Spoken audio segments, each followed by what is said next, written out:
3 more years. It sounds like a campaign pitch, but it's also the nub of Julia Gillard's long-awaited climate change policy. The Prime Minister won't revive an emissions trading scheme until 2013 and will look to a citizens' assembly to gauge the national mood on the issue.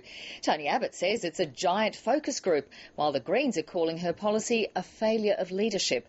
The launch today reminded Ms Gillard that passions are still running high on the issue. Chief Political Correspondent Mark Simpkin reports. They tried to drown her out. And when that didn't work, one activist voted for direct action. So that permits can be used in the most efficient and most productive ways. He got within 10 metres of the Prime Minister before being wrestled to the ground, handcuffed and dragged away. Why am I the criminal? They're the ones destroying the planet. It shows how hard it will be to forge the community support Julia Gillard's looking for. The Prime Minister vowed to set up a climate change commission to examine the science and report on international action. It'll advise a separate citizens' assembly. 150 ordinary Australians will try to forge consensus for an ETS. This means I will act when the Australian economy is ready and when the Australian people are ready. In the meantime, the government will spend $1 billion connecting renewable energy to the electricity grid and impose tougher emission standards on new coal-fired power stations. We will never allow a highly inefficient and dirty power station to be built again in Australia. There we are, I've got that whole science demeanour. Julia Gillard will stick to Kevin Rudd's timetable.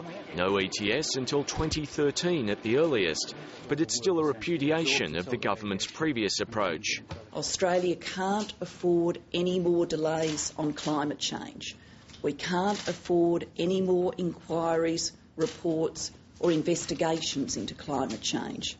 A lot's changed in a year, but the government is still under attack from the left and the right. So what we've seen is a failure of leadership, a complete cop-out. We already have a citizens' assembly. It's called a parliament.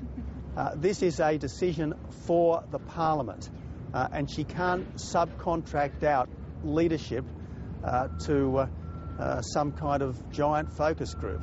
Tony Abbott's got a swagger in his step. He promised an extra $93 million for border security, trying to shore up his political defences. So this is, in a sense, the most effective opposition in history. The ETS is a silent assassin of Australian politics. It's helped kill off 2 opposition leaders and a Prime Minister. Julia Gillard's handling it cautiously. As with immigration and asylum seekers, she's calling for a debate and postponing a decision. Mark Simpkin, ABC News, Canberra.